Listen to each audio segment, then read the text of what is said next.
Buenas tardes, ¿cómo andan? Muchas gracias a todos por venir. Si les parece, vamos arrancando. Gracias por esperar. Estamos esperando a que la gente llegue. La idea de hoy es hacer un par de charlas. Una va a estar haciéndola Leonardo, ahora lo presento. La otra gente de Pedido Ya, César, que está por allí. Y la idea es después quedarse los que estén por acá, tomar unas cervezas. Estamos saliendo por internet también para gente que se conecta remoto. Leo va a estar hablando de Time Series Forecasting. Él es Tech Lead en Marvic. Él es ingeniero eléctrico con especialización en la parte de procesamiento de señales. Está trabajando con nosotros hace un tiempo. Va a contar un poco de la experiencia dentro de utilizar Time Series Forecasting. Y sin mucho más, Leo. Vale, impecable. Muchas gracias. ¿Se escucha bien?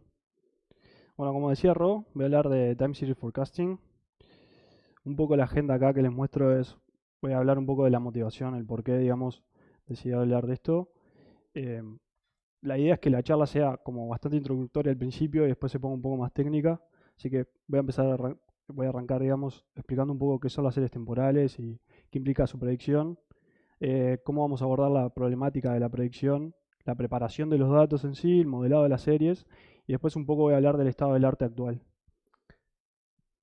Bien, dentro de la motivación, digamos, acá me robé una imagen que estaba muy buena, que esto es de Google Cloud. Esto muestra las problemáticas de los clientes que llegan a Google Cloud. Digamos que Google Cloud es una empresa bastante grande, entonces como que tiene una representación buena.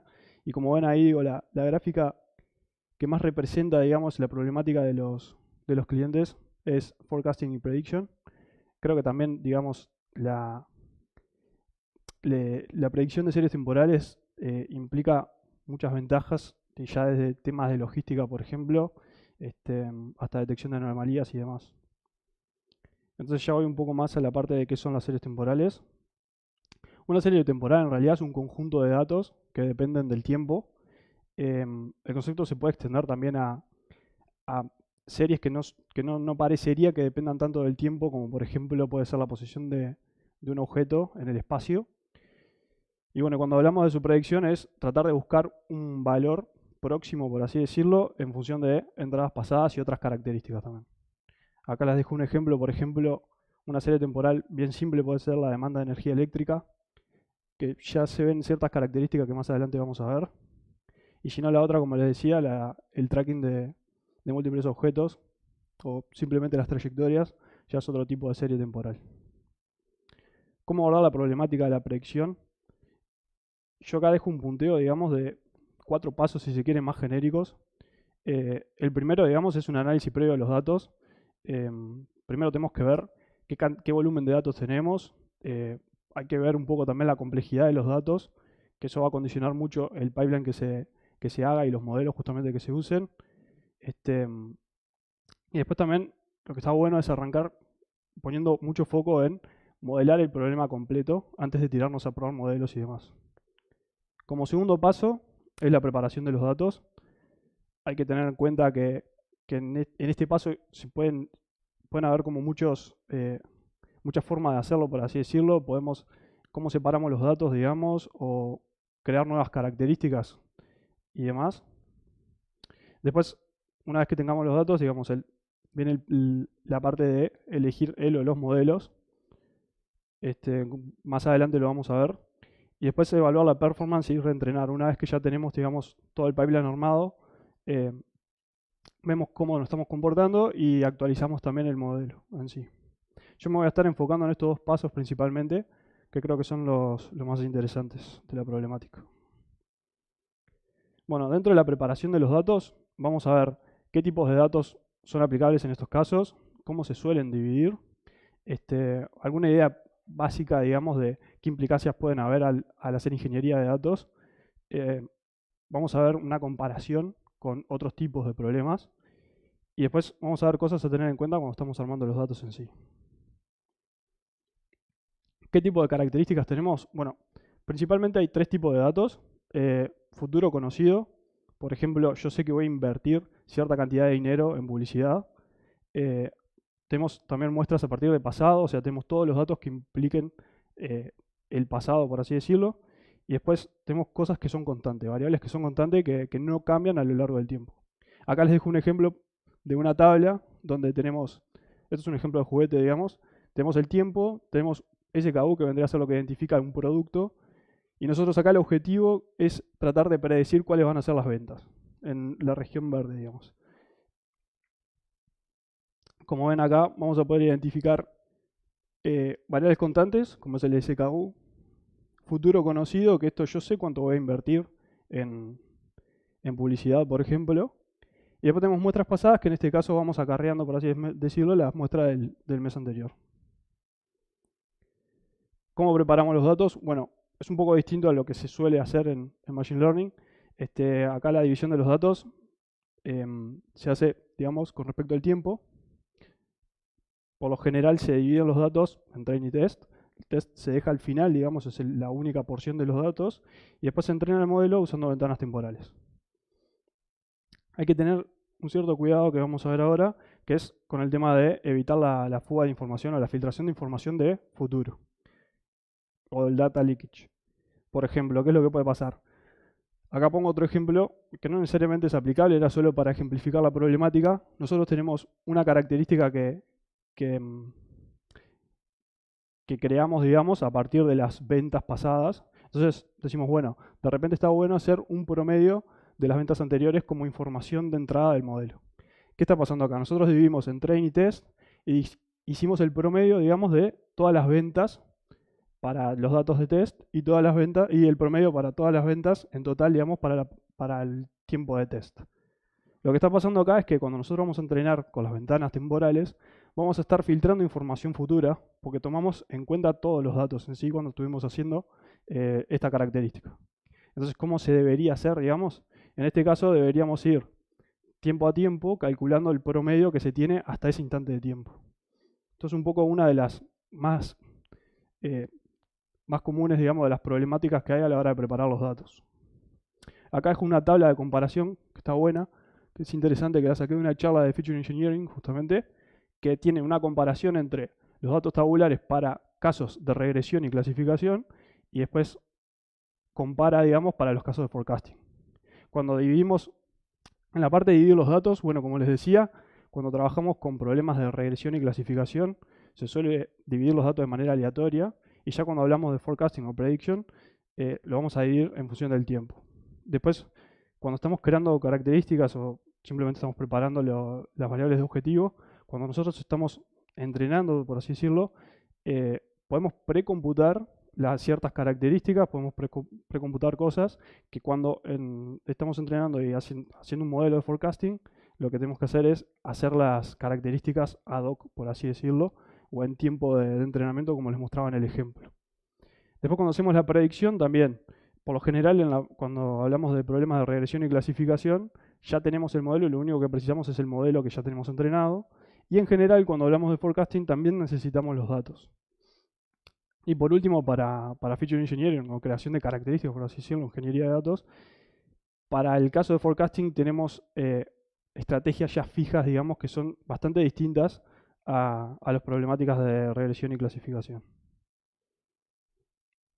Entonces, en resumen, dejo ahí un punteo. Está bueno siempre antes tratar de analizar los datos, como para empezar a condicionar un poco cómo va a ser el pipeline y el modelado. Y bueno, cuanto más lógica de negocio tengamos, mejor. Después, el problema de filtración de los datos es algo que hay que tener mucho cuidado, porque implica que vamos a estar sesgando mucho el modelo y vamos a tener una performance que capaz que no es lo que verdaderamente es. Y después, por último, usar, creo que esto es importante también, que es usar solo los datos que tengamos hasta ese momento. A no ser que sean cosas conocidas a futuro, por ejemplo, constantes y demás, creo que ahí lo importante resaltar es eso. Después paso a la parte de modelado. O sea, una vez que nosotros ya tenemos preparados los datos, vamos a la parte de modelado.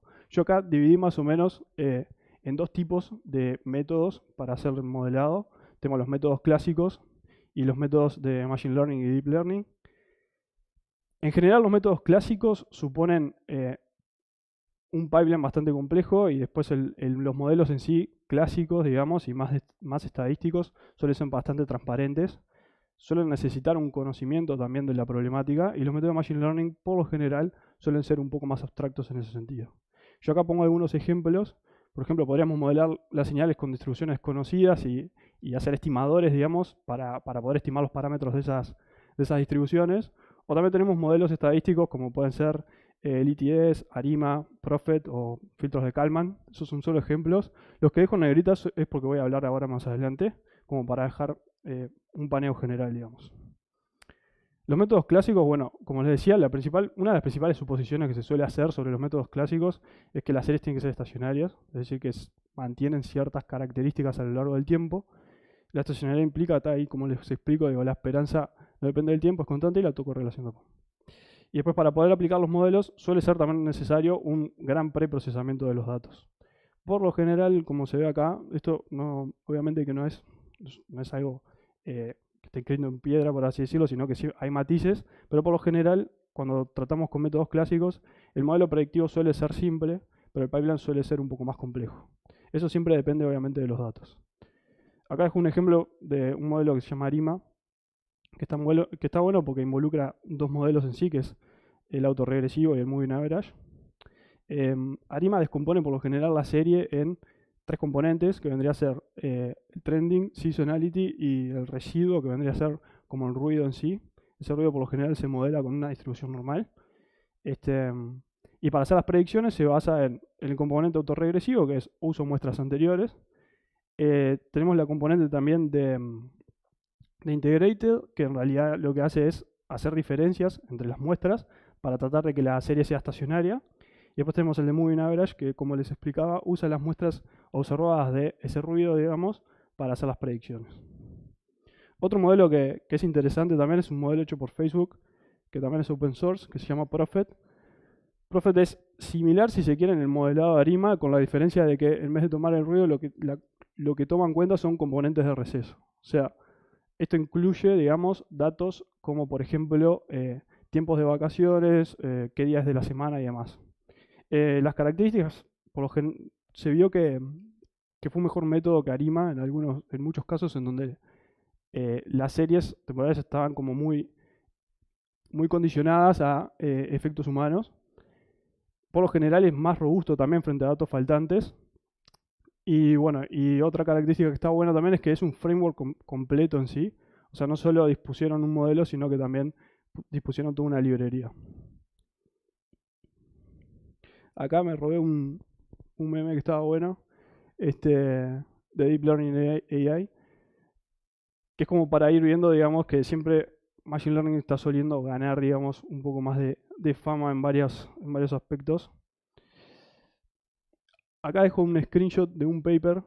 Las M competencias son competencias llevadas a cabo por un centro de universidad de Nicosia, creo que era, que suelen ser problemáticas de predicción de series temporales. En particular la M5, que creo que fue en el 2021 o en el 2020, se trató de predecir ventas con datos de Walmart, que en particular eran datos muy complejos. Tenían mucho volumen de datos y tenían muchas otras características que hacen que el dataset haya sido muy complejo.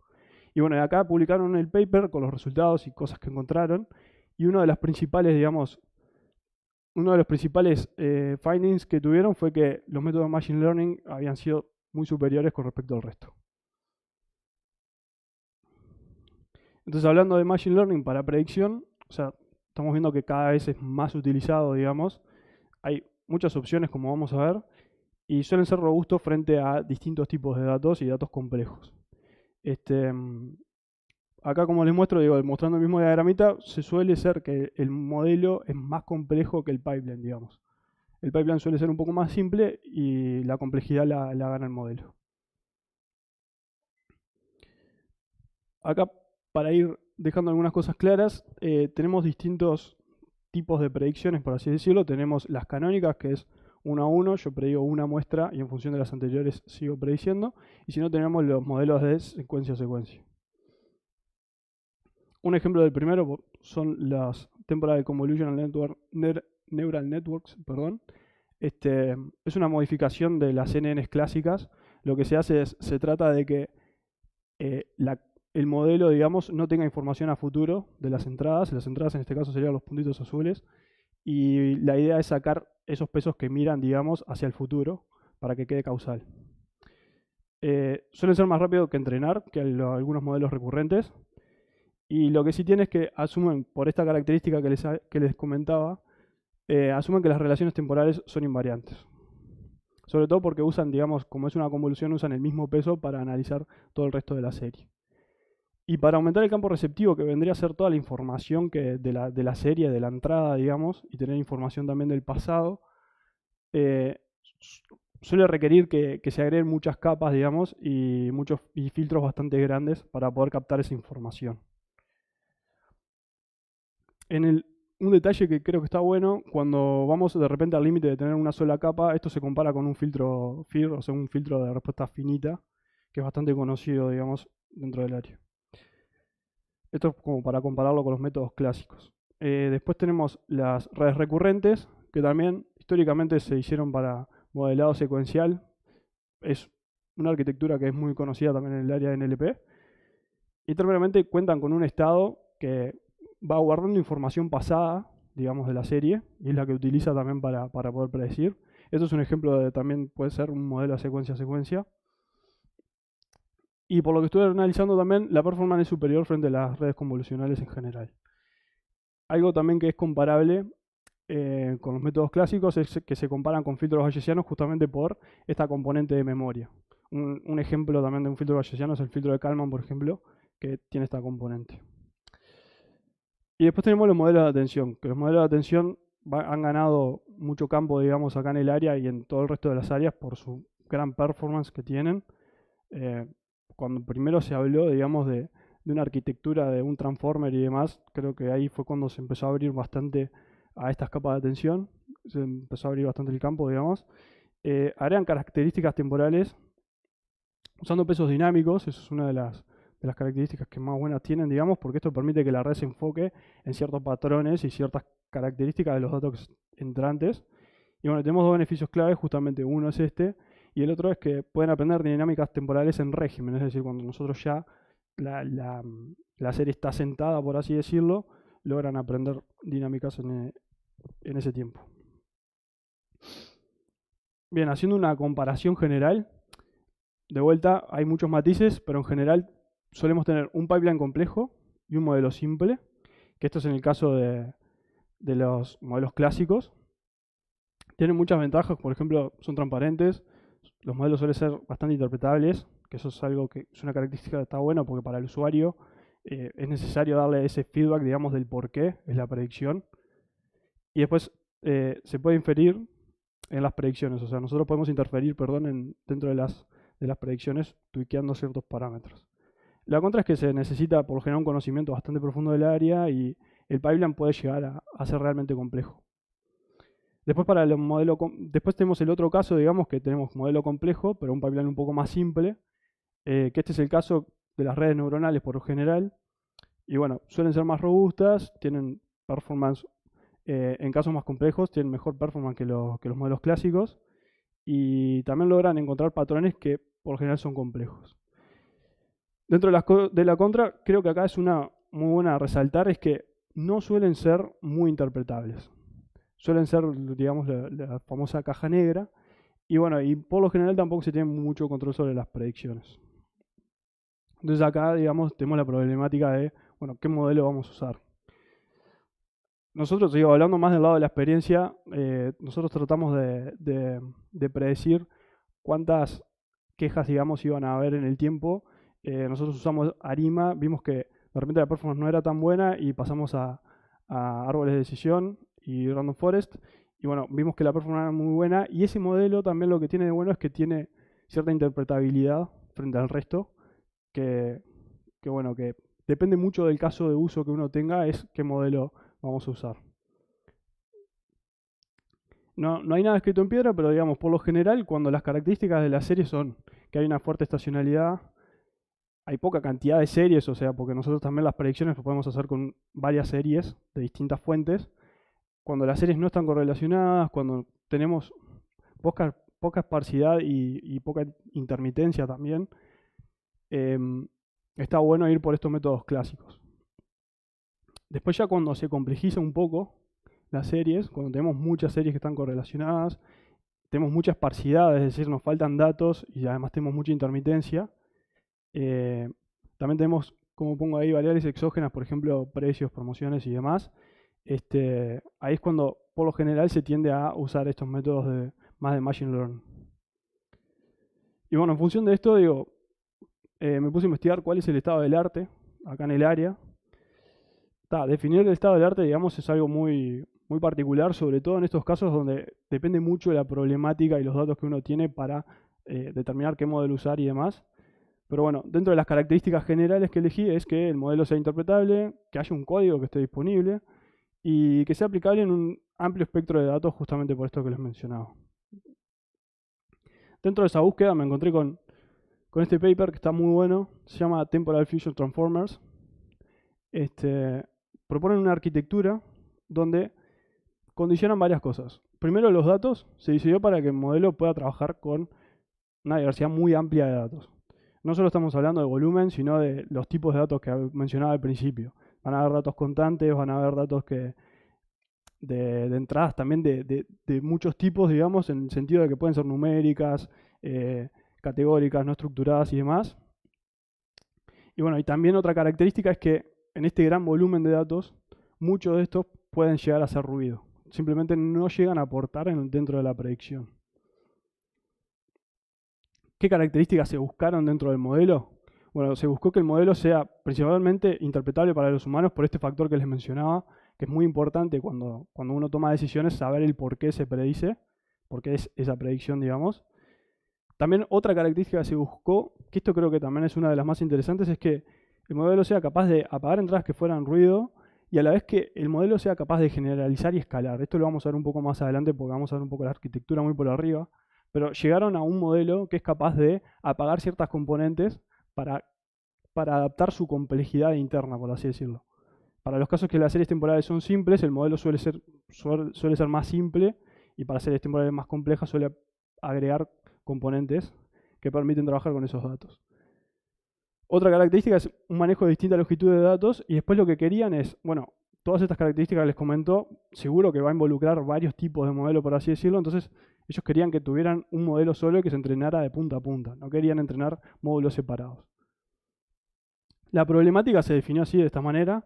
En este caso, hablan de predicción de ventas. Lo que se tiene son muestras pasadas de la variable objetivo y a la vez otras muestras observadas. Después tenemos los que se llaman las entradas conocidas, que eso se pueden saber a lo largo del tiempo sin importar si es presente o futuro. Ya vimos algunos ejemplos de esos. Y bueno, lo que se tenía era elaborar un modelo que logre captar esto y logre hacer predicciones. Las predicciones que se hacían eran predicciones en cuantiles, que después, no vale la pena entrar en mucho detalle, pero en realidad te saca un output, digamos, de en qué cuantil puede estar cierto instante de tiempo. Lo hicieron para el cuantil, creo que era 0,5, 0,9 y 0,1. Esta es la arquitectura, es bastante monstruosa, pero lo vamos a ver muy, muy por arriba y bastante simple, pero hay un porqué de cada componente. Como veíamos al principio, habían modelos secuencia-secuencias y modelos canónicos. Este es un caso del modelo secuencia-secuencia. En la parte verde se ve la parte del encoder y la parte roja se ve el decoder. Como ven ahí, tenemos las entradas pasadas que van a entrar al encoder y después al decoder van a entrar las entradas conocidas a futuro, digamos. Y con eso vamos a lograr hacer las predicciones. Bueno, la primera capa que vale la pena resaltar acá es la de procesamiento temporal. ¿Cómo ellos diseñaron esto? Lo hicieron con una capa de atención un poco distinta a la clásica para poder agregar interpretabilidad al modelo.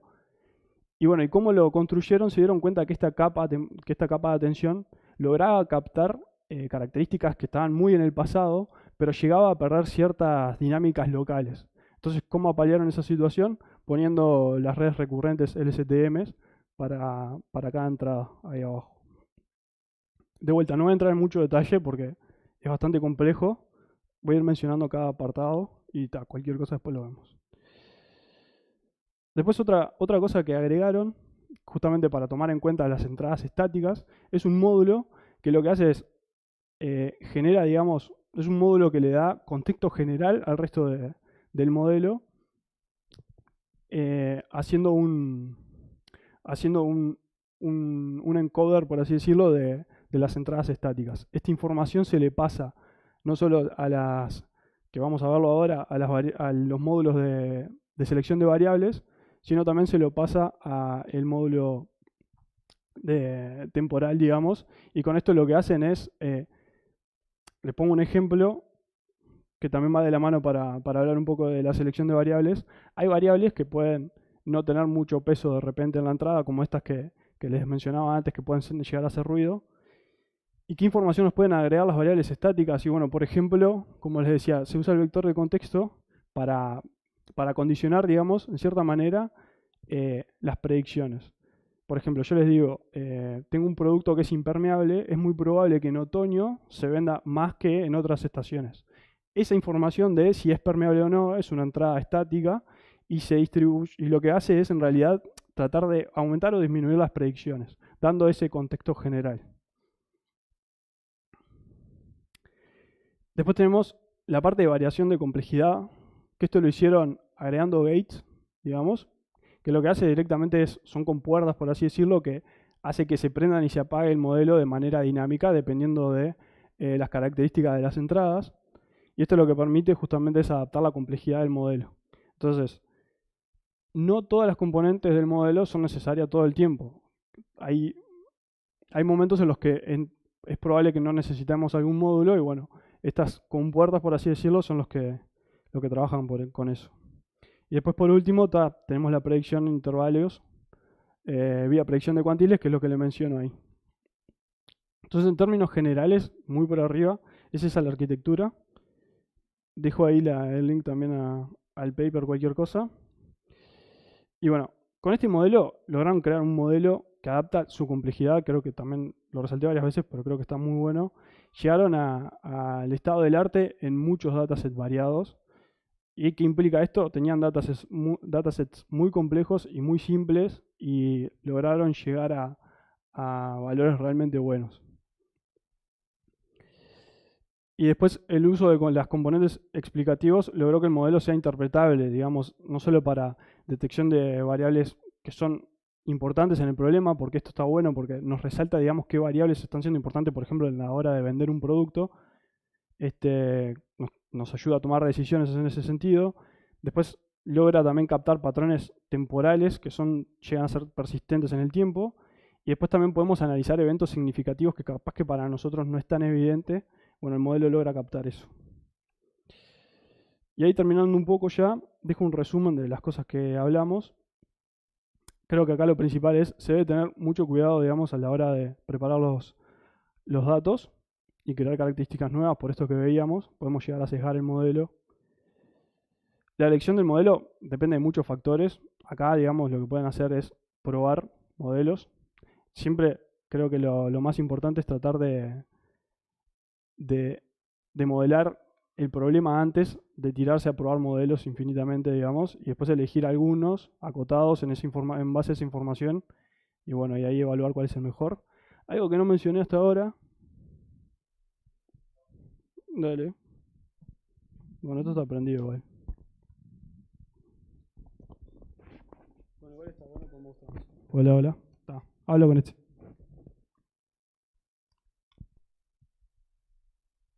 Bueno, me quedo con esto colgado. Algo que no había hablado hasta ahora, que es que en general, digo, se ha comprobado que tener múltiples modelos sirve mucho. Ponderar salidas de muchos modelos es muy útil y suele tener buena performance. Bueno, como vimos, las redes neuronales van a seguir evolucionando, se van a seguir haciendo modelos cada vez más complejos y van a abarcar un espectro bastante amplio, digamos, de datos. Marcar que hay un trade-off entre el pipeline y el modelo, que eso ya lo vimos. Y después una cosa también es que cuanto más grande sea el horizonte de predicción, o sea, cuanto más muestras futuras quiera predecir, más error voy a tener naturalmente. Y bueno, esto es lo que le mencionaba al principio. tratar de tomar un modelo que les parezca que tenga sentido y después probar algunas variaciones, pero creo que lo más importante a la hora de la predicción de series temporales es tratar de tener un buen modelado de todo el problema en general. Y bueno, por acá terminamos. Si tienen dudas.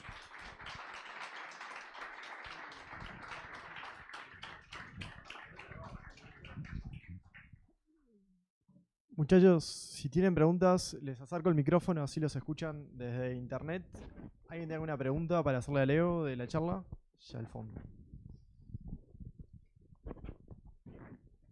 Hola, hola. Hola, Martín. Hola, buenas tardes. Buenas, ¿qué tal? No, solamente consultarte cuando vas a entrenar, ¿qué regla usás para el tema de, bueno, cuánta data para atrás, cuánta data para adelante? ¿Vas probando varios? Bueno, en realidad eso depende mucho de las características de la señal, ¿no? Bueno, me voy a ir muy para atrás y va a demorar un cacho, pero en realidad por lo general suele dividirse tratando de sacar, digamos, una muestra que incorpore esa seasonality, digamos, no me sale ahora la palabra en español, pero que trate de captar las características más generales de la serie. Por lo general se suele dividir así, digamos, o se suele dividir en ese horizonte de predicción que vos querés tener y está bueno que involucre todas las características de la serie, que llegues a ver, por ejemplo, un periodo completo o algo por el estilo.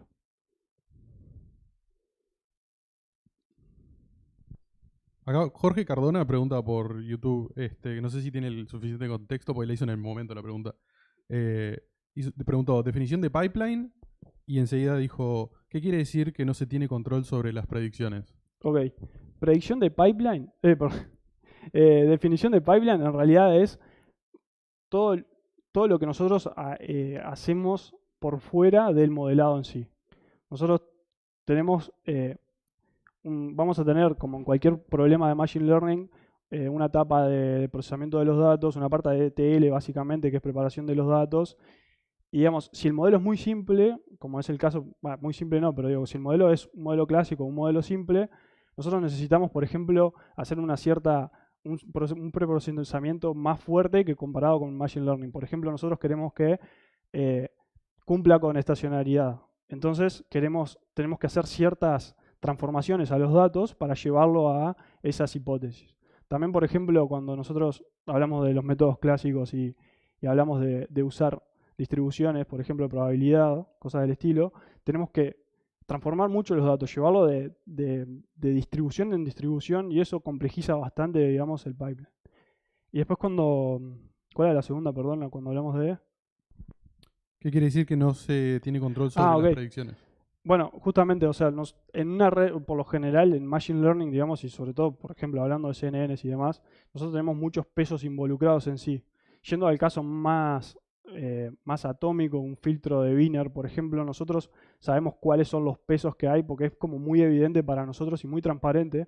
Nosotros podemos llegar a hacer algún cambio, si se quiere, no solo en el pipeline, sino también en el modelo, y capaz que cuando los métodos son más complejos, que involucran ciertas no linearidades y demás, es un poco más complicado que nosotros activamente, digamos, cambiemos algo.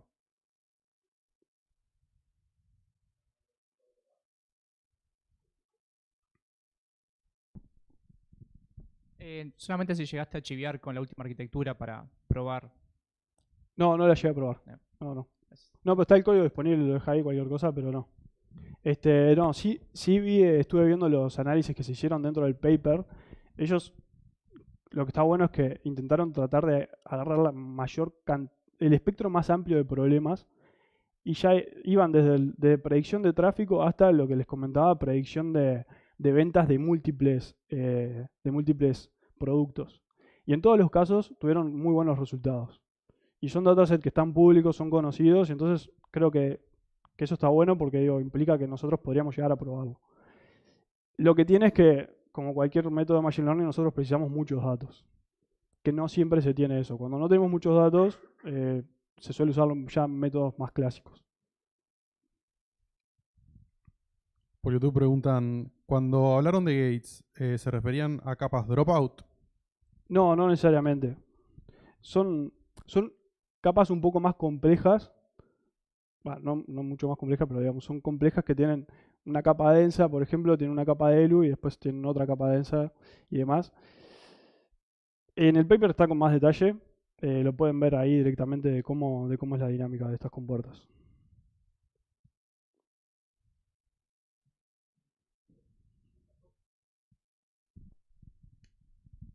Bueno, primero, muy buena la presentación. Gracias. Vamos arriba. Y lo segundo es, si en tu estudio del estado del arte llegaste a ver alguna forma de incorporar restricciones al modelo. Por ejemplo, si yo entro en un modelo ARIMA, como es interpretable, puedo ver los coeficientes, puedo decir, bueno, pues, alguna variable que yo le tengo de entrada, saber que tiene un coeficiente negativo y por intuición de negocio, de la gente que trabaja, dice, no, esa variable no puede tener un efecto negativo en la predicción, si es que eso tiene algún control en el estado del arte o se ha incorporado, como si te pongo, no sé, en el caso, por ejemplo, de pedido ya, sería, si yo aumento la comisión que le cobro por entregar un producto, no pueden subir las órdenes, digamos. Es contraintuitivo que si subo una comisión, no aumente las órdenes, por ejemplo. Claro, sí. En realidad, cuando hablaba de, creo que un modelo que incorpora esto que decís, por lo general, en la parte de Machine Learning, digamos, para los modelos de Machine Learning y Deep Learning, suelen aprender por sí mismos. Lo que perdíamos un poco era el tema de caja negra, entonces no suelen ser interpretables y no tenemos esa intuición, si se quiere. Pero sí, eso que vos decís, lo vi en este modelo de Prophet, que por lo general el framework en sí te permite que vos le pases datos, si se quiere, para hacerlo bien simple, le pases datos y haga predicciones y te muestre, digamos, cómo fue modelando los datos. Y luego vos activamente cambies ciertos parámetros, como decís, y él mismo te muestra, digamos, el framework de cómo va haciendo la predicción. Entonces sos capaz ahí de cambiar ciertos parámetros que vos ves que de repente pueden llegar a tener incidencia.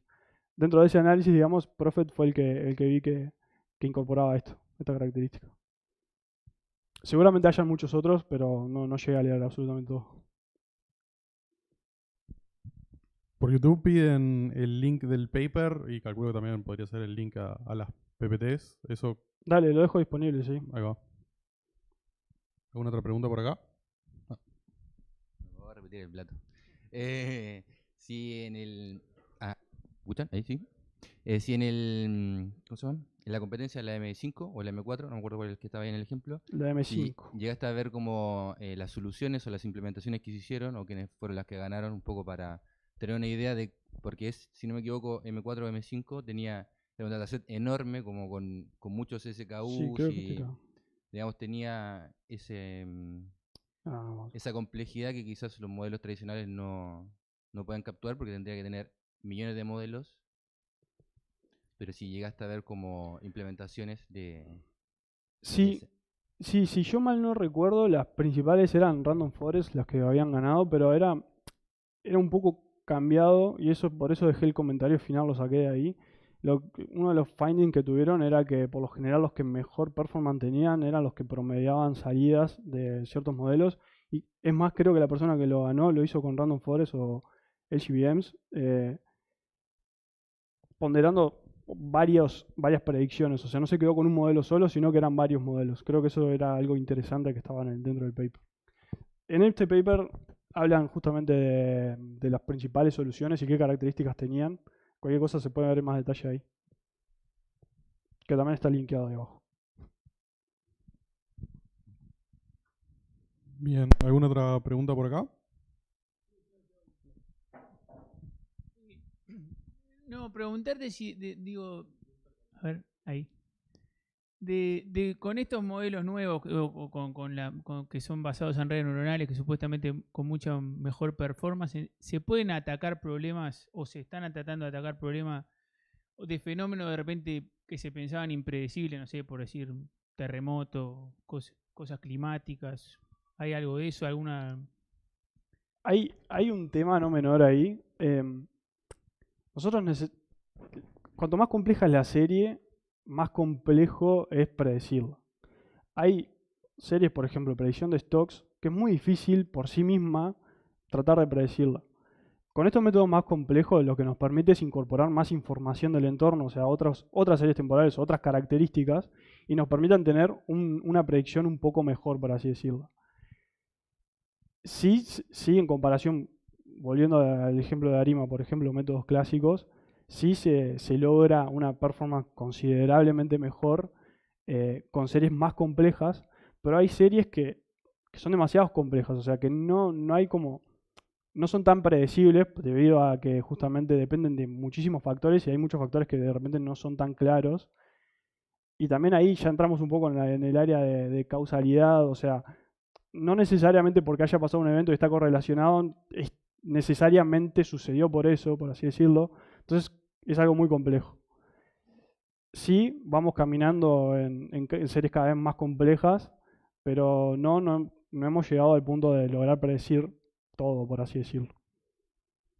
Sí, con estos métodos, dado que se puede involucrar muchas variables, mejora esa predicción, eso sí. Gracias. Bien, porque tenemos otra pregunta más. ¿Los resultados del ensamble suelen ser superiores? Del ensamble, ¿podría ser? Ah, ok, sí, es una de las cosas que venía diciendo. O sea, obviamente que depende de qué modelos se usen. Por lo general se usan modelos relativamente simples. También podemos tener una heterogeneidad de modelos y digo, sí, por lo que justamente basado en los resultados de este paper en particular, que es de la M5, una de las principales características era eso, que la conjunción de distintos modelos, digamos, lleva a predicciones mejores.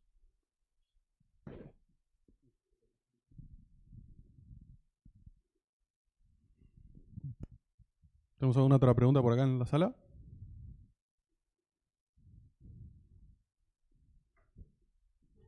¿Qué pasó?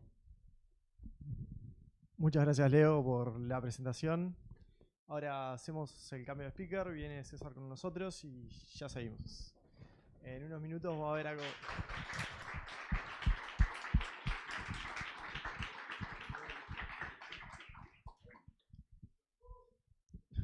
Luego de la charla va a haber algo para comer, algo para tomar, así que los que se quieran quedar, más que bienvenidos.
Aló, aló. Hola, hola. No, sí, hola. Sí. Bien. Bueno, César Reyes es Principal Data Scientist de Pedido Ya. Ay, perdón. Él va a estar hablando de motores de recomendación, Recommender Systems, contando un poco la experiencia en Pedido Ya. Él es ingeniero electrónico, estudió en la Universidad Federico Santa María. Él es de Chile, está con nosotros en Uruguay hace unos años. Es además cofundador de Alpha Labs. Así que sin más, César. Bueno, muchas gracias. Bueno, buenas tardes a todas y a todos. Muchas gracias por tomarse el tiempo, por estar acá, por hacer que estos espacios generen comunidad y podamos compartir el conocimiento.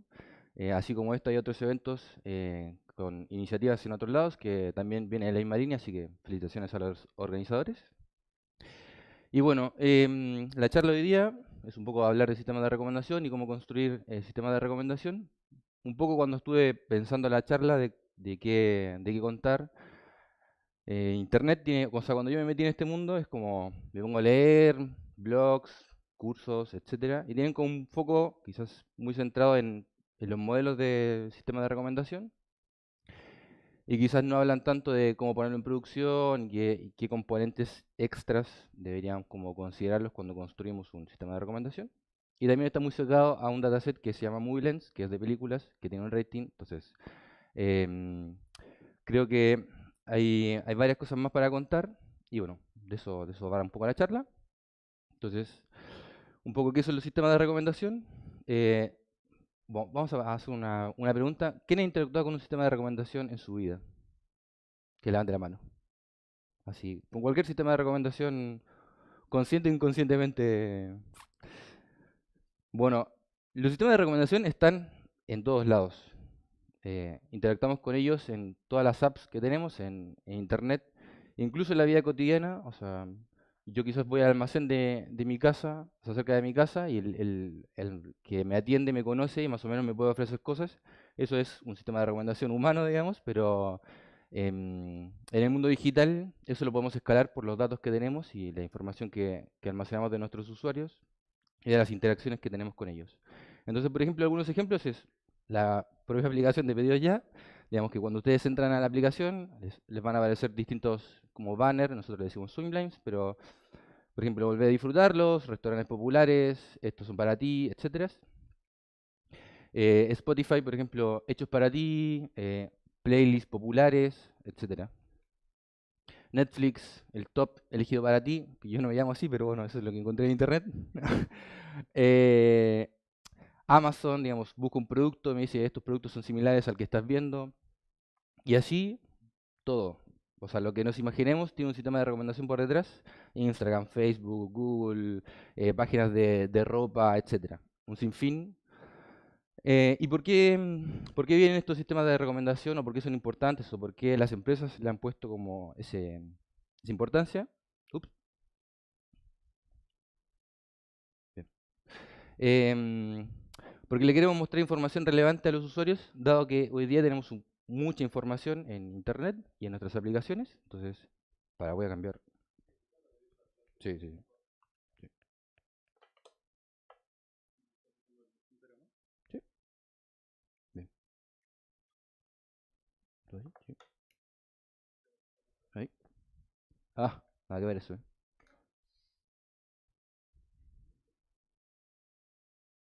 Mm,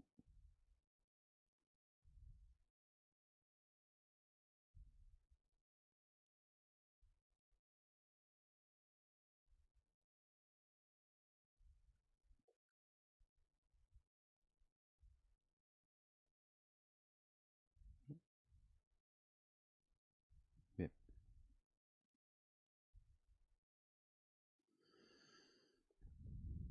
Bien.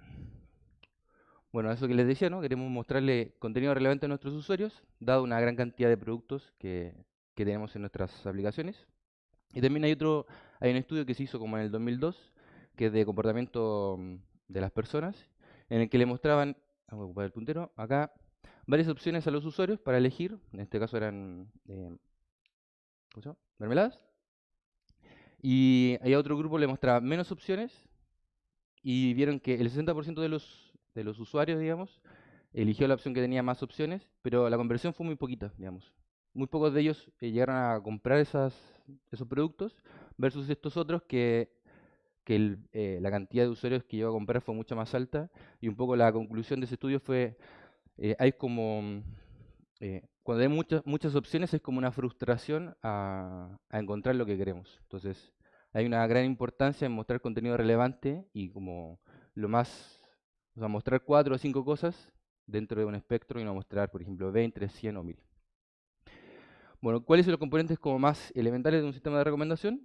Siempre vamos a tener a los usuarios o quien interactúa. Vamos a tener alguna interfaz intermedia, ¿no?, con la cual el usuario interactúa. y por detrás vamos a tener nuestro algoritmo, sistema de recomendación o lo que sea, que va a recibir ese feedback, que va a ser la interacción que tienen los usuarios con la interfaz.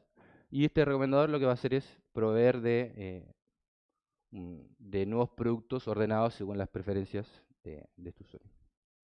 Y eso lo vamos a basar en información que tengamos tanto de los usuarios como de los productos y de las interacciones. Bueno, ahora vamos a hacer un pequeño review de los componentes, que creo que antes de ir a la parte de modelado o de la parte del diseño, creo que es importante tener un pantallazo conceptual. Entonces, lo primero que viene acá es el dominio. O sea, cuando empezamos a construir sistemas de recomendación, por eso yo les hablaba un poco del seco de esto de las películas de Movilén y el dataset que anda en internet, es que tenemos muchos dominios. O sea, podemos recomendar música, películas, productos, ropa, comida, cosas de lujo, noticias, trabajos, y cada uno de ellos tiene un dominio particular. Entonces, por ejemplo, recomendar comida no es lo mismo que recomendar películas, por ejemplo. Porque a lo mejor yo quiero que mi usuario encuentre la comida lo más rápido posible y que esté menos tiempo en la app, pero en una película o quizás en la música quiero que esté mucho más tiempo en la app. Entonces, los objetivos o el dominio, o por ejemplo noticias. Si recomiendo noticias, no te quiero recomendar la noticia de la semana pasada, digamos. Te quiero mostrar como las noticias que están ocurriendo hoy día y que son afines a ti. Entonces, un poco partir de eso, porque después hay un sinfín de algoritmos y no todos los algoritmos sirven para todos los dominios.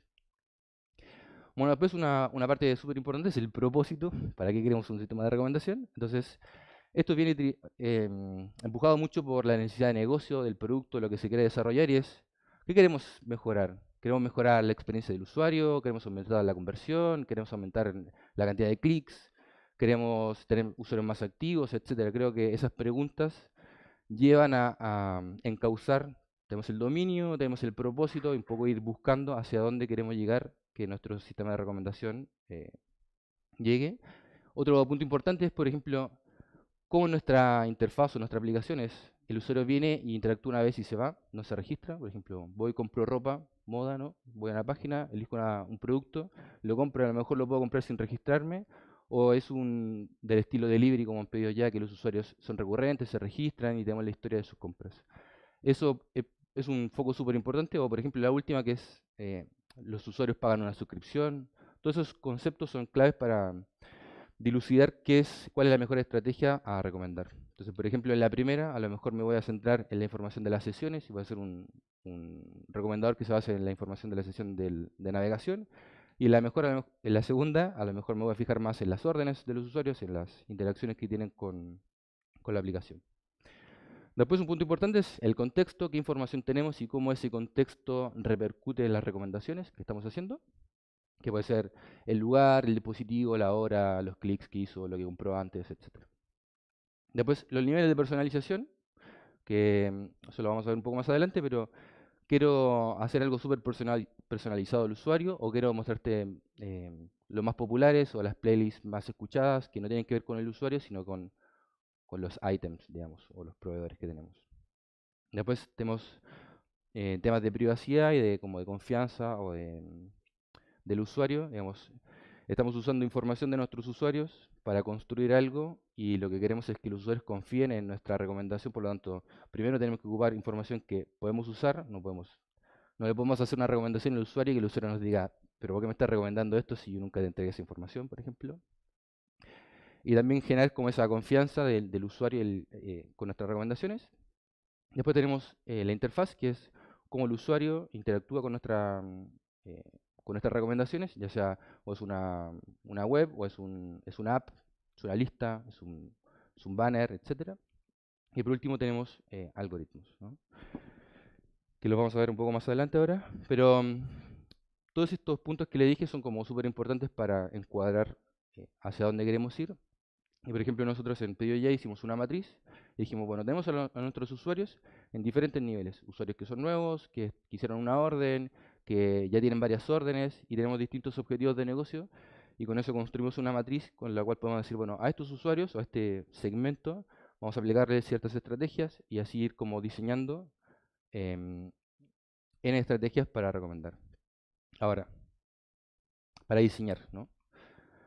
Bueno, pensar en esto de cuál es nuestra situación actual. Ya tenemos sistema de recomendación, no tenemos nada, tenemos cuáles son las métricas de negocio, qué es lo que se quiere como mejorar, entender a nuestros usuarios, qué usuarios tenemos, cómo interactúan con nuestra aplicación. ¿Tenemos interacciones previas o no? O sea, ¿tenemos historial o no tenemos ningún historial? Tenemos que arrancar de cero. Y si tenemos algunas features adicionales, que a lo mejor las tenemos para entrenar el modelo, pero después en la versión online a lo mejor no las tenemos. Eso es como para arrancar, ¿no? Y después, un punto muy importante, como todo problema de Machine Learning, es la data, ¿no? Entonces, los sistemas de recomendación son bastante particulares porque es como una tarea auxiliar. Ya vamos a ver qué queremos hablar con esto, pero la data que tenemos es la evidencia que refleja las preferencias del usuario y que con eso vamos a tomar para construir y ordenar o proveer del contenido que más se ajusta a los usuarios. Y vamos a tener de dos tipos principalmente, uno que es explícito y otro es implícito. El explícito es cuando el usuario nos da un rating, nos da un like, nos da un dislike, nos pone un comentario, etcétera, donde el usuario pone un esfuerzo extra en decir como su opinión. Y lo que pasa con ese tipo de datos es que es más escaso, porque no todos los usuarios llenan los formularios o evalúan, etcétera. Y después vamos a tener otro tipo de datos que es la implícita, que es el usuario hace clic, el usuario compró, etcétera, que es mucho más masiva, pero quizás la evidencia es menor. O sea, esto es mucho. Si el usuario me pone un 5 de rating, quizás es más informativo que solo si lo compró o no lo compró. Pero el hecho de que lo haya comprado ya es un mejor indicativo que no lo haya comprado. Y esta data es súper masiva, digamos. Entonces, por mucho tiempo, o sea, al principio, digamos, se ocupaba en este dataset que le digo, que tiene el rating, y como que predominó mucho el rating en los sistemas de recomendación, pero con el tiempo y con la masividad de los datos, se volcó mucho más a transformar esa data en algo implícito, digamos. Incluso si teníamos como feedback explícito, por ejemplo, rating, hay algunas como técnicas para convertir ese rating a data implícita.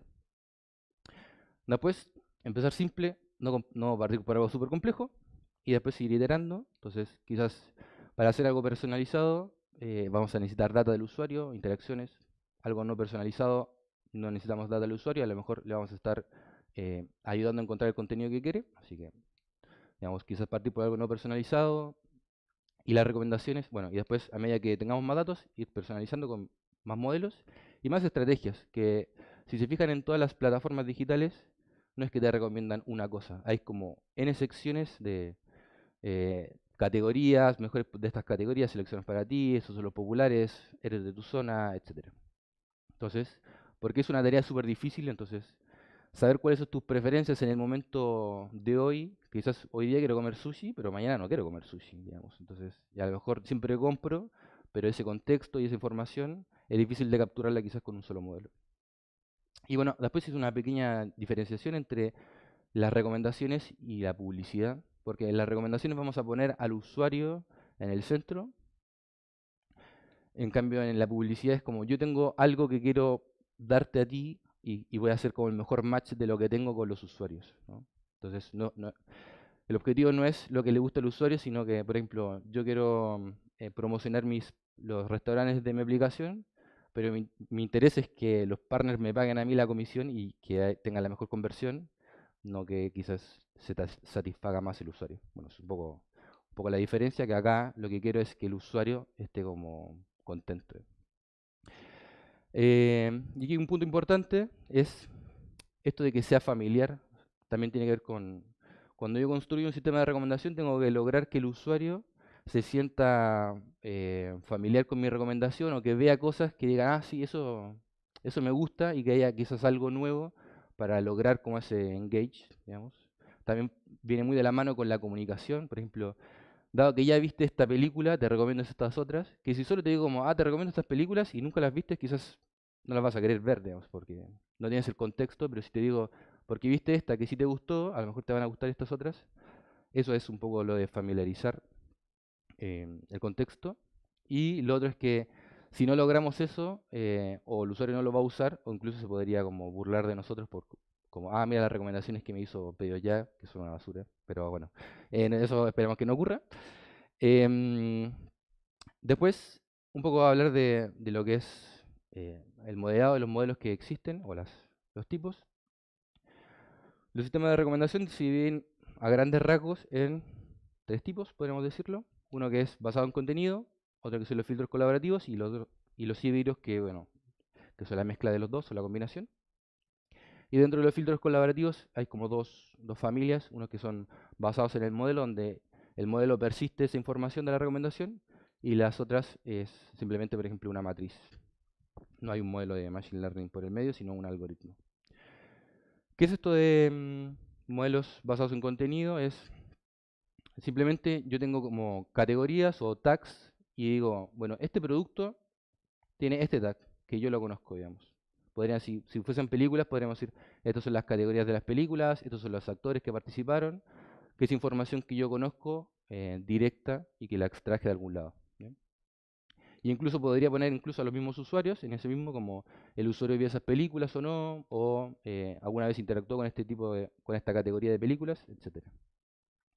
Y después podemos usar alguna técnica, por ejemplo, de KNN y buscar cuáles son los más cercanos entre los usuarios y los productos. Pero acá yo defino esas categorías, ¿no? Digo, pero ¿qué pasa si a mí me gusta, no sé, más allá del tipo de comida, me gusta como cómo me muestran la comida? O, no sé, hay como categorías que son más ocultas, ¿no? Que no son tan directas de los que quizás tenemos. Estos modelos no lo pueden captar a no ser que yo haga mucho feature engineering y empiece a crear como esas features. Pero la gracia que tienen es que son bastante simples y quizás podemos no tener información previa del usuario o muy poca y usar estos sistemas. Después vamos a tener los filtros colaborativos. No voy a entrar, esto es una super familia, así que vamos a hacer un pantallazo un poco por encima. Donde lo primordial es que se ponen en el mismo espacio los usuarios y los productos. Acá yo no les estoy diciendo cuáles son las categorías de las películas, sino que directamente digo, bueno, este usuario interactuó con esta película y con esta otra y con esta otra. Y voy a tener una matriz de orden 2, así una matriz bastante tradicional, y lo que voy a querer hacer es tratar de predecir donde el usuario no interactuó. ¿Bien? Y ahí dentro de eso hay varias como técnicas, que lo que voy a tratar de hacer es reconstruir esta matriz original que está acá, a partir de 2 submatrices de menor tamaño, donde la multiplicación de ellas me va a dar el score o me va a dar el valor, de alguna forma. Entonces digo, bueno, acá estoy multiplicando estos dos vectores, me va a dar 0,8, que es cercano a 1, que es la interacción del usuario con esa película. Y con eso voy a poder, o sea, yo tengo la información de 3 películas, pero con esta técnica lo que estoy haciendo es aquellas cosas donde el usuario no interactuó, tener un valor y poder cuantificar si es que a ese usuario le gustaría esa película o no. Esta es una tarea de predicción común, que podríamos usar un modelo de clasificación o de regresión. O sea, yo aquí podría tener simplemente el tick, sería como un problema de clasificación, o podría tener un rating y tratar de predecir el rating del usuario con esa película. Y algunos algoritmos que hay ahí a la vuelta es Singular Value Decomposition, Alternating Least Square, bueno, Stochastic Gradient Descent, bastante simple, y después es Weighted Machine Factorization. Son algunas que al final todas estas técnicas tratan de resolver el mismo problema de diferentes formas.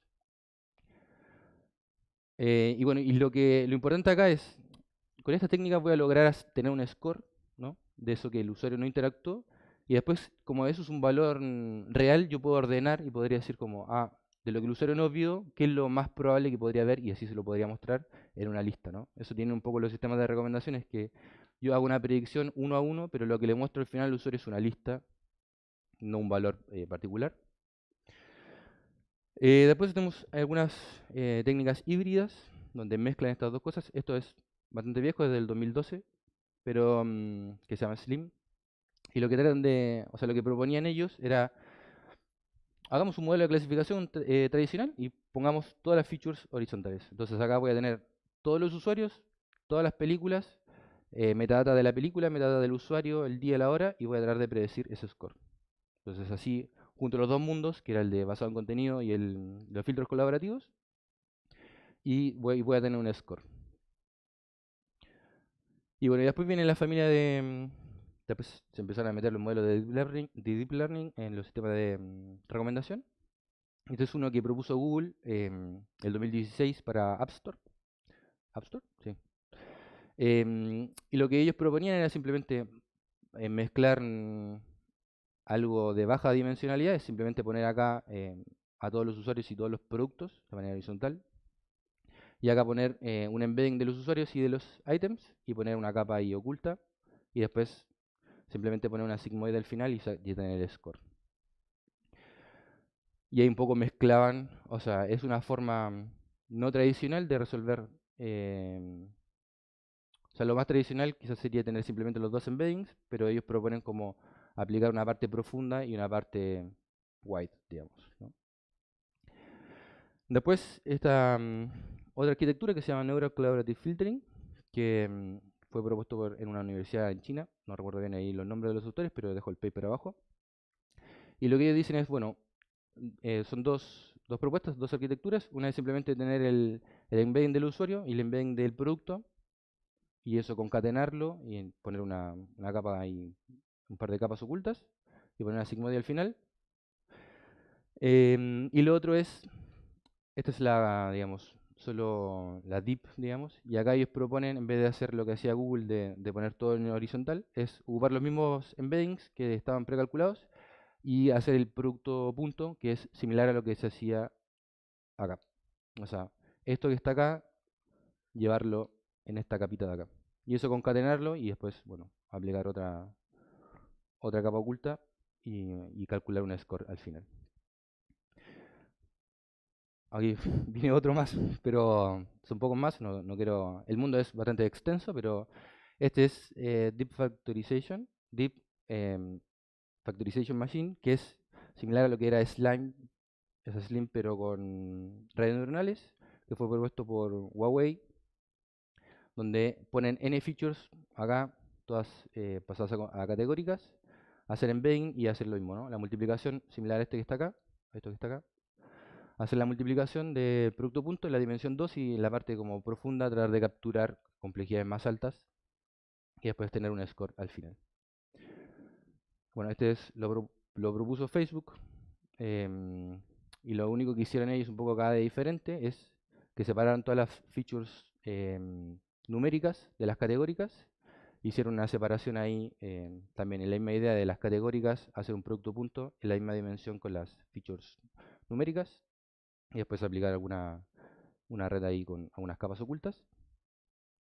Pero todas estas, si se fijan, siempre tratan de predecir un valor. Entonces, ¿qué pasa si yo tengo todo mi catálogo de productos y le quiero hacer una recomendación a un usuario? Le tendría que pasar todos los productos para un usuario, y después ordenar todo eso, y eso es poco eficiente, ¿no? Entonces, después, esto es lo que propuso Google en el 2020, puede ser. No, el nombre del paper no es ese, pero bueno, este es un poco la familia, que se llama como modelo de dos torres, en el cual vamos a tener una red, o sea, un modelo para el usuario y una red o un modelo para los items, que lo generalizan y dicen, bueno, el usuario es la query porque podría ser el usuario más el contexto, el día, la hora, no sé, en información. Y después acá, en vez de los items, le dicen candidatos porque podría tener más información que solo la ID del item.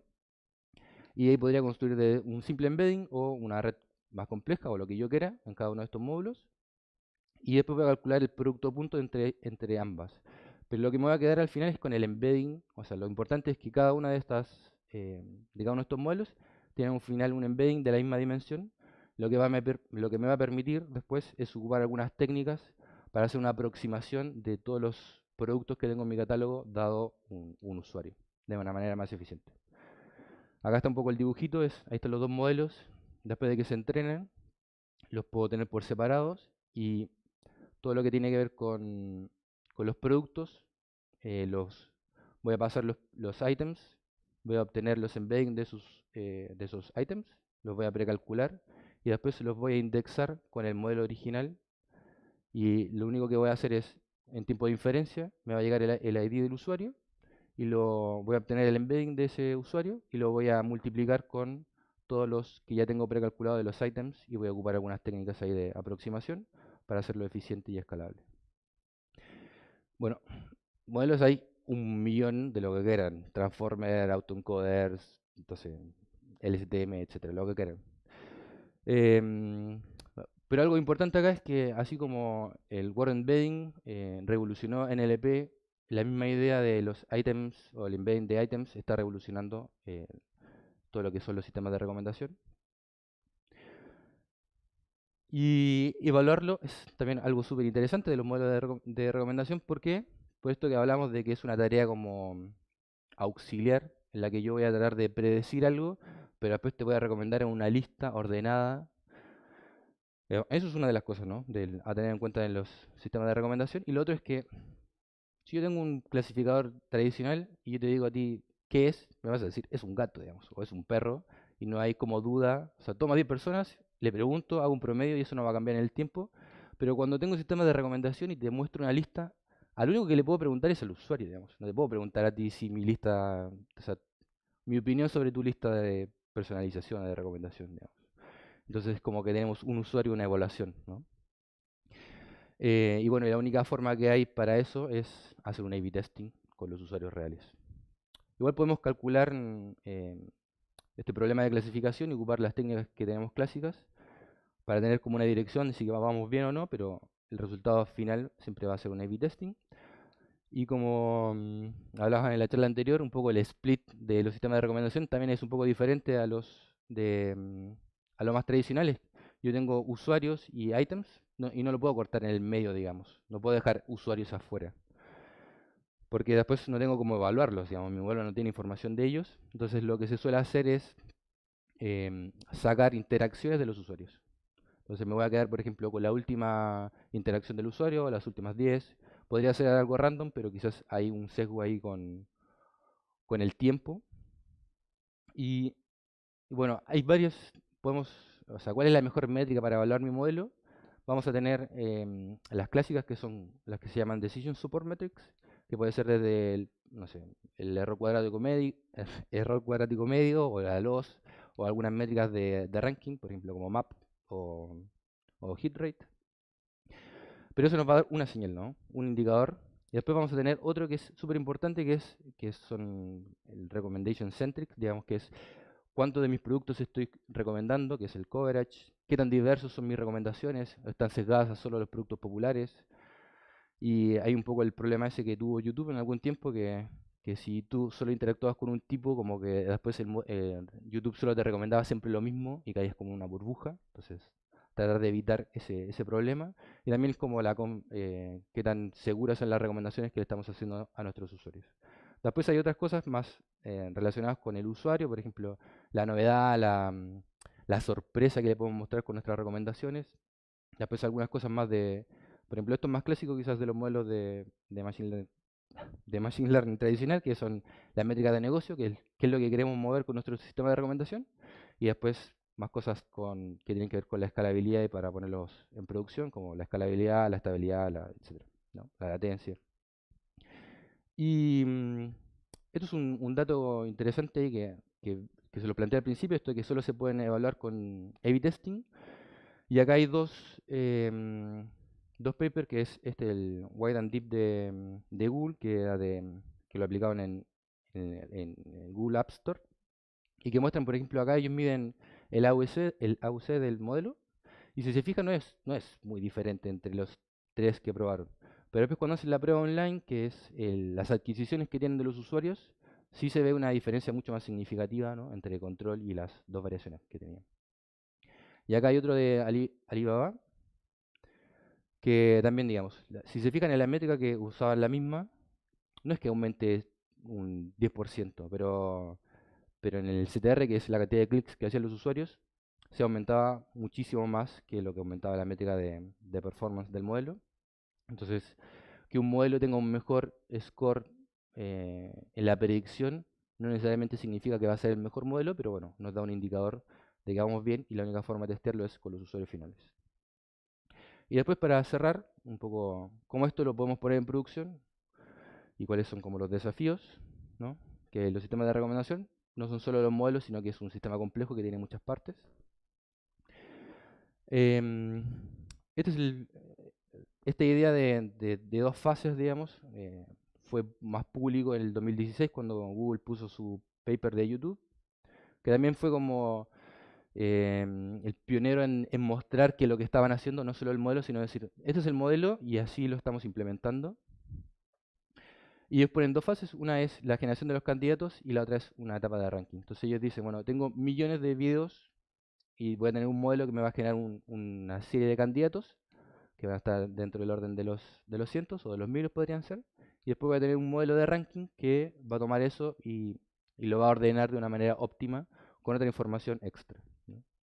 Si se acuerdan de la charla que dio Michelle la otra vez, nosotros estamos trabajando ahí muy acoplados, nosotros en la parte de la generación de los candidatos y ellos en la parte del ranking. Y un poco en esta misma línea, hay un Eugene Yang, es un data scientist que tiene muchos, escribe bastante, es bastante activo en internet y propuso este esquema que es bastante interesante, que es también en estas dos fases, donde vamos a tener el ranking y el retrieval, o esta obtención de los candidatos, pero hace una diferenciación también entre lo online y lo offline, donde vamos a decir, bueno, vamos a entrenar un modelo, vamos a generar como los embedding de esos items. Este modelo del usuario lo voy a pasar después a online para cuando me llegue una request de, por ejemplo, el usuario, tener el embedding de ese usuario. Y los embedding de los productos los voy a indexar y voy a ocupar alguna técnica de aproximación de vectores. Y con eso voy a obtener como los candidatos, los top K, y eso se lo voy a pasar después al ranking, que el ranking va a ocupar otras features para hacer el mejor ordenamiento. Podría ser por distancia, por poner a los usuarios, a los partners, por ejemplo, en nuestro caso, más nuevos, cambiar un poco lo que esto es, qué es lo que el usuario, los mejores candidatos que son afines al usuario, y esto de acá sería cómo te lo muestro de la mejor forma, ¿no? Y después, este último que fue del año pasado, creo, que es el Even Aldrich, que es de Nvidia, que ellos están ahí trabajando bastante activos. Dijeron, bueno, voy a ocupar el mismo que hizo Eugene Yang, pero le voy a agregar un par de cosas que estaban bastante interesantes, que es una etapa de filtrado. Por ejemplo, tengo items, pero los items no están disponibles siempre. Tipo, un partner, no sé, un vendedor no está activo, entonces esta etapa me va a decir como, este producto es afín al usuario, pero el producto no tiene stock, digamos. Entonces, un poco filtrar esos candidatos en esta fase previa como al scoring y después aplicar un poco de ordenamiento extra con algunas lógicas de negocio. Bastante parecido al otro, pero él propone que son 4 fases y también muestra ahí, si después quieren ver cómo es un video de cómo algunas empresas lo han ido implementando. Y bueno, ¿cuál es el end-to-end, digamos? Es un poco complicado entrar en los modelos porque es una tarea auxiliar. También evaluarlo es un poco complejo porque la única verdad va a estar al final en un A/B testing y hacer el deploy en escala también es súper desafiante. Y aquí voy a poner remarcar un punto que es, por ejemplo, en NLP nosotros tenemos modelos quizás enormes, pero el vocabulario es acotado, digamos. O sea, tendremos, no sé, 50.000 tokens o algo así, ¿no?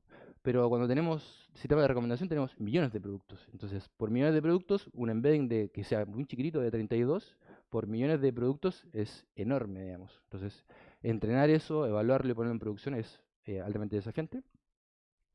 Y bueno, acá les puse, hay muchas librerías para entrenar modelos, pero acá les puse un poquito de de las librerías que son más end-to-end, digamos, ¿no? Donde puedo entrenar y después puedo hacer el deploy. Nosotros usamos TensorFlow Recommenders, pero también está Merlin, que es muy interesante porque ellos tienen como una consigna de que se quieren transformar como el Hugging Face de los sistemas de recomendación, y tienen mucho esfuerzo ahí por tratar de acoplar todos los pasos. Y después tenemos TorchRec, que no se quiso quedar atrás, PyTorch, y también implementaron ahí, pero está en una versión beta. Bueno, y TensorFlow Recommenders te permite entrenar el modelo, es un wrapper de TensorFlow normal, pero implementa algunas losses especiales y también te permite después hacer la parte del indexado y ponerlo en producción de manera relativamente simple. Y bueno, antes de terminar, una frase ahí que también sale en el paper de YouTube, es que al final un poco ellos dicen que los sistemas de recomendación es un poco más arte que ciencia, ¿no? Hay mucho del olfato y de como ir probando, y quizás no es tan determinístico como otras técnicas. Y para cerrar, en lo que estuvimos, eso es un poco más teórico de lo que vimos y lo que estamos haciendo nosotros, que esto está aprendido en Argentina ahora, es una feature en la que usamos TensorFlow Recommenders, usamos las órdenes de los usuarios, estamos haciendo la inferencia con Triton Inference Servers y le estamos mostrando a los usuarios, esto es en groceries, o sea, cuando entran a un supermercado, dice, tú compraste por ejemplo, compraste en Kinko, entonces ahora te va a decir como recomendados para ti en algún supermercado en el que ya compraste. Y vas a poder como scrollear ahí, ver los productos recomendados para ti. Y después, si le das como clic ahí, te va a mostrar la lista completa de productos a recomendar. Eso es todo.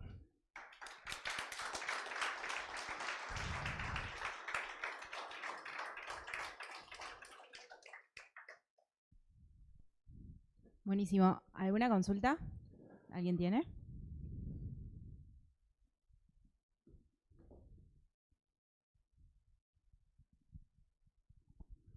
Sí. No, te voy a consultar con el tema este de los sistemas de recomendación que decías que en realidad depende mucho también de la confianza que el usuario tenga en las recomendaciones, o sea, depende de qué tan buenas sean, pero es como un arma de doble filo, ¿no? Porque si también te sugiere algo que por ahí es medio de la nada, va a generar como una cierta desconfianza, digo, ¿cómo sacó esta información de mí?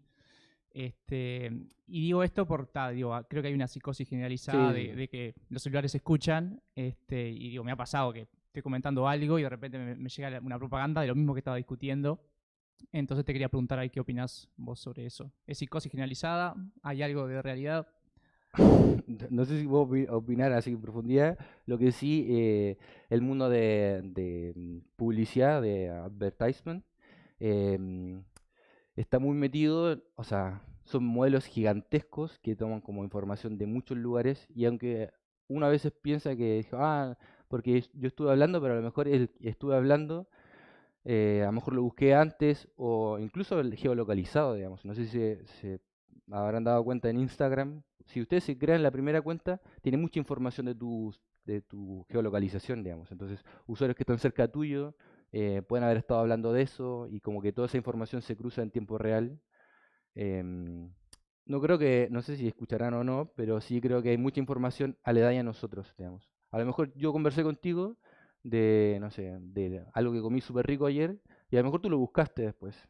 Y después, o sea, yo me separé, tu amigo lo buscó y como estaban cerca, es información en streaming, en tiempo real, siempre se está como, mira, el usuario buscó esto y está cerca de este otro y te lo voy a recomendar. O sea, creo que viene más por ese lado que quizás que los celulares te estén escuchando. Nada, eso. Y bueno, y que la confianza es muy importante, que lo puse ahí en alguna slide que decía, bueno, yo necesito mostrarte algo que sea familiar a ti para lograr como esa adopción, digamos, de que confíes en mi recomendación. Y que consideres que mi recomendación es útil para ti, digamos, ¿no? Que te estoy ayudando y que no es que... Nosotros hacemos sistemas de recomendación porque, bueno, la empresa, digamos, tiene como un objetivo de lograr una mejor experiencia, pero el objetivo es que hacerte la vida más fácil a ti, digamos, ¿no? Entonces, lograr eso es un desafío con los sistemas de recomendación. ¿Más preguntas? Yo tenía una pregunta con respecto a lo que comentabas de que las métricas en tiempo de train o cuando terminas de entrenar el modelo no son tan indicativas después con el A/B test. Me da curiosidad si eso en pedido ya también lo vivieron.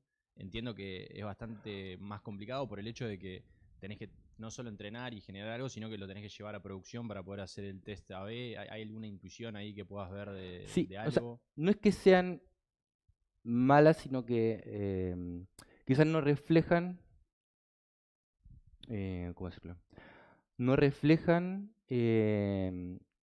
directa, porque no es una tarea, como es una tarea auxiliar, o sea, yo hago una predicción, pero no necesariamente, por ejemplo, sushi a lo mejor me va a dar un alto score, pero hoy día no quiero comer sushi, y quiero comer mañana, digamos. Entonces, que el modelo me dé una predicción muy alta, que sea muy asertivo, no necesariamente significa que yo voy a hacer clic, por ejemplo, o que voy a hacer la orden. Entonces, em, es una señal o es una dirección. Nosotros no lo hemos podido comparar todavía porque esto está recién ahí como evidenciándose. Pero es un poco el llamado es a no sesgarse o no decir como, tengo que entrenar el mejor modelo y que tenga el accuracy más alto. Porque a lo mejor tiene el mismo accuracy, pero en el vitesse funciona mejor, digamos. Lo que sí nosotros vimos es que el modelo ese de 2 torres, nosotros hicimos algunas pruebas con poner un embedding simple y después poner algunas capas ocultas y después hacer el producto punto. Y poner como capas ocultas no mejoraba o generaba como recomendaciones a veces muy raras, digamos. En cambio, si estaba el embedding simple, pelado, producto punto de eso, era mucho más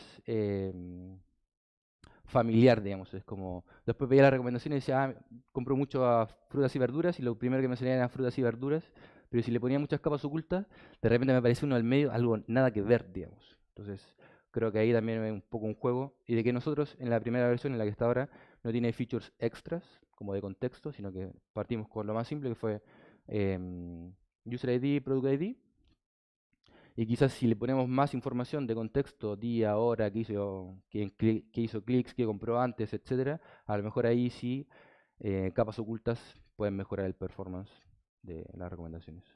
Y perdón, ahí engancho otra pregunta.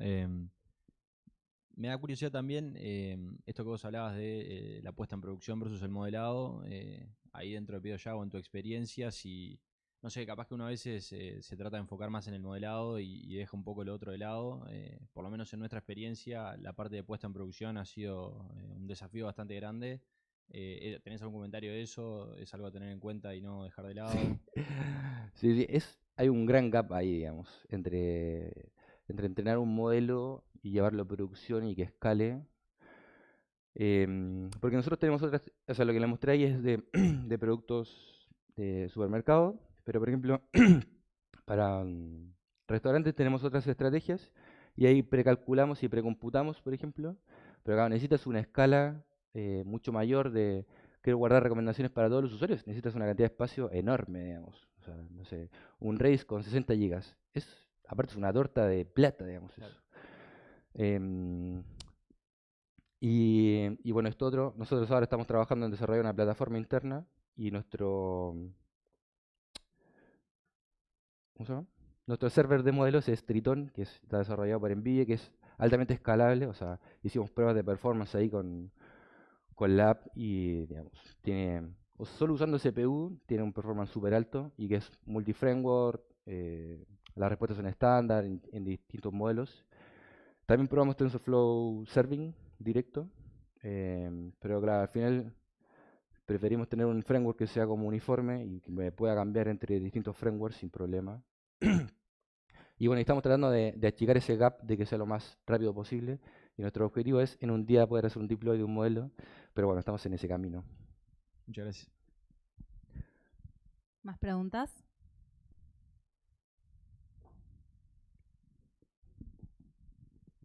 ¿Han incorporado o han visto cómo incorporar algo de feedback en tiempo real? Es decir, haces la recomendación, el usuario la puede pasar por alto, puede hacer clic, algo de eso.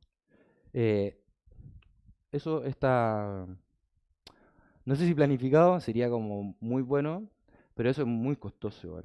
O sea, porque tienes que tener primero, consumir en streaming, y streaming es carísimo, digamos. O sea, hay un tema de retorno de inversión, ¿no? O sea, cuánto de la arquitectura que voy a poner realmente retorna a nuestro, o sea, nos retorna plata, digamos, para sostener eso.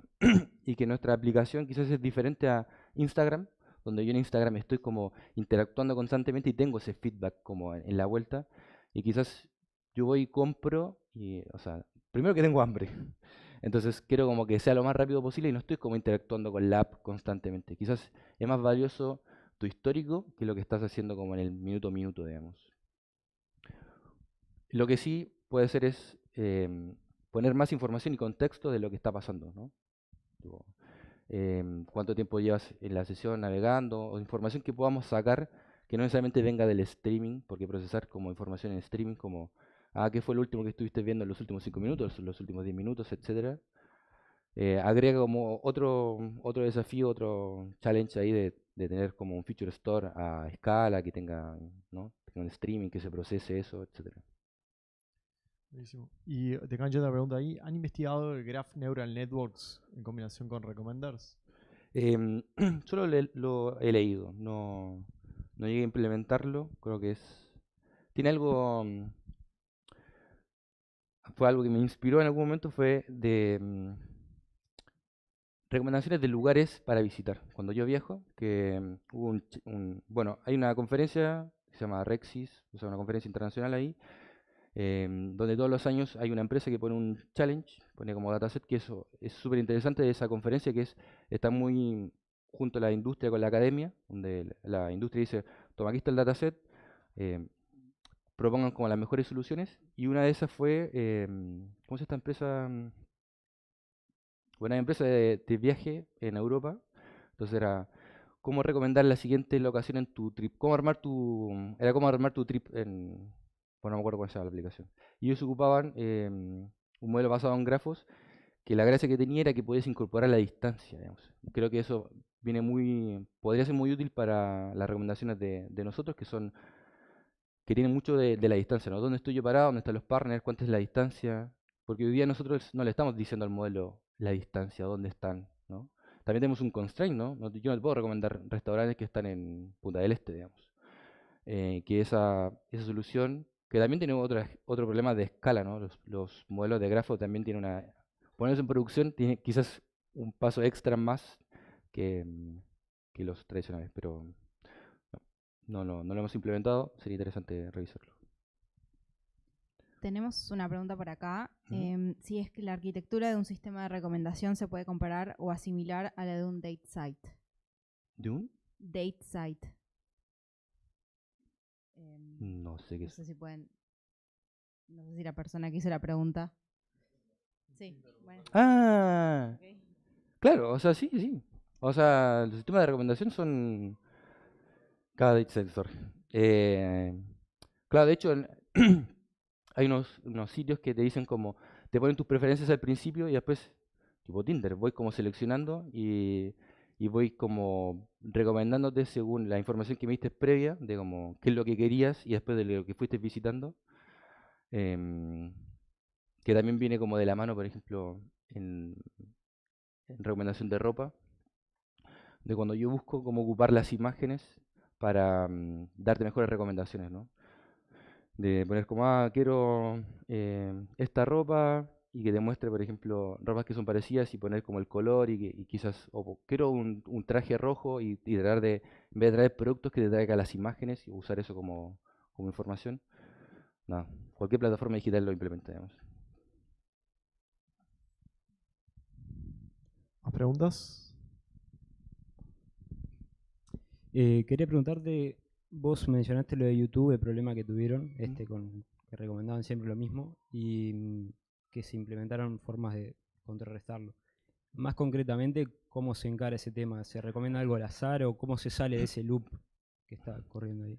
Sí, lo que se suele hacer ahora, perdón, puedo un poco de agua.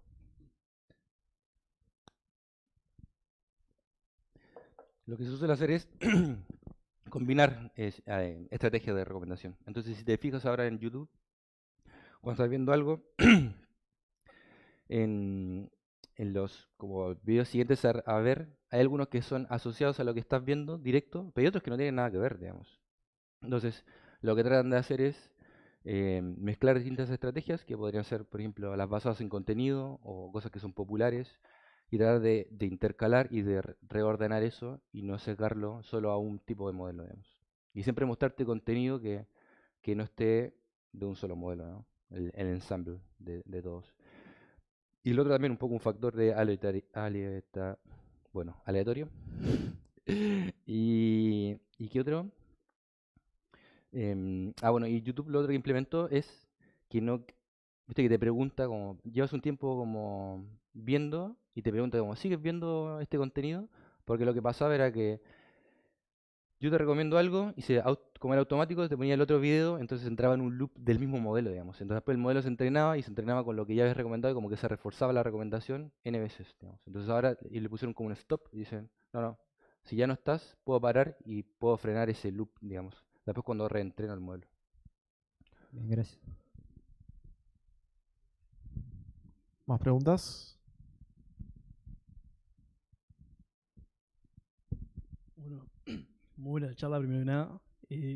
Tenía dudas, una pregunta sobre todo si, por ejemplo, si Pedido ya está abriendo locales en Paraguay, por ejemplo, donde no tienen actividad, si se tiene alguna consideración especial a la hora de, por ejemplo, comentar los embeddings de los clientes, capaz que si no se tiene muchos datos por la actividad reciente, si se hace algo como diferente. Cada se ocupan otras estrategias. O sea, lo que hablaba, como si quiero personalizar y poner como el foco en el usuario y no tengo data del usuario, no puedo usar el modelo que mostré quizás ahora. Entonces, ¿qué puedo mostrar? ¿Cuáles son los que tienen mejor rating? Los populares. ¿Cuáles son los que están más cerca de tu zona? Esas cosas que no tienen que ver con el usuario, sino que tienen que ver con la metadata que tenemos de los productos. Y con eso como usar como insumo para después entrenar un modelo y más adelante ir como personalizando. Entonces, primero recomiendo no personalizado y después recomiendo personalizado. Y hago como un conjunto, ¿no? Voy mezclando personalizado con no personalizado. Y también un punto ahí quizás importante es, depende de esto que les hablaba del dominio. Por ejemplo, los populares quizás en Netflix tiene mucho sentido, digamos. Toda la gente ve una serie y te aparece populares en Netflix como lo primero, digamos. Pero en Spotify no te va a aparecer como lo más popular, digamos. Porque a lo mejor prioriza mucho más tu preferencia, o sea, tus gustos personales que lo que escucha todo el mundo. Pero en Netflix funciona, digamos. Y populares es una query, digamos. O sea, se acabó. Es una query, te la pongo ahí y ya está, digamos. Entonces, por eso decía que tiene mucho peso el dominio, el contexto, cuál es el objetivo. Porque por entrenar modelos podemos entrenar modelos. Tipo, un super transformer ahí, lo que quiera. Pero a lo mejor no cumple el objetivo de negocio y de la solución que quiero hacer.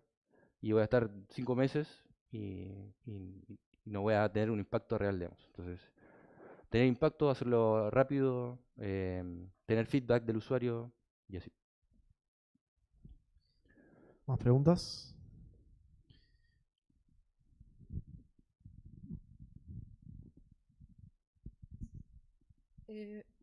Respecto a lo que comentabas de que el usuario no es el usuario solo, sino el usuario más el contexto, digamos, el día, la hora, ese tipo de cosas. ¿Qué pasa cuando si hay alguna estrategia en particular, en el caso en el que el contexto es que no es un único usuario realmente, sino que es, por ejemplo, una cuenta compartida? Si hay algo que permita, nada, es una estrategia especial para ese caso en el que, no sé, Netflix lo usan 3 personas con la misma cuenta, algo de ese estilo. Bueno, lo que hacen esas plataformas es tratar de diferenciar, ¿viste? Cuando uno entra te dice, ¿quién es el que entró? Entró César, entró Michelle, hay una cuenta para niños, tratar de separarlo porque claro, se van a mezclar las cosas, digamos, cuando es compartido. Y lo que va a pasar al final es que va a priorizar el que tiene más interacciones, digamos. O sea, si interactuamos nosotros dos en la misma cuenta de Netflix y yo vemos películas de acción, seguro que me va a recomendar más de acción. El tipo de película que veas tú, quizás si es menos, no le va a dar tanta importancia a la recomendación, digamos.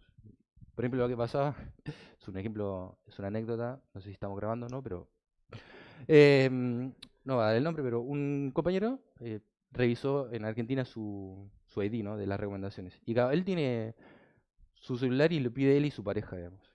Y el que más pide es su pareja, digamos. Entonces su cuenta es él y su pareja le parecían cosas que decía, pero, bueno, no puedo decir el nombre, pero ¿por qué te recomienda esto, digamos? Y me decía, no, porque mi pareja es la que siempre pide, digamos. Entonces, pide cosas para la casa, por ejemplo, pero también cosas para ella personal. Entonces se empiezan a mezclar y si bien su cuenta prioriza, o sea, gana más quien usa más la cuenta, digamos. Y es difícil diferenciarlo, digamos, o separarlo. Eso.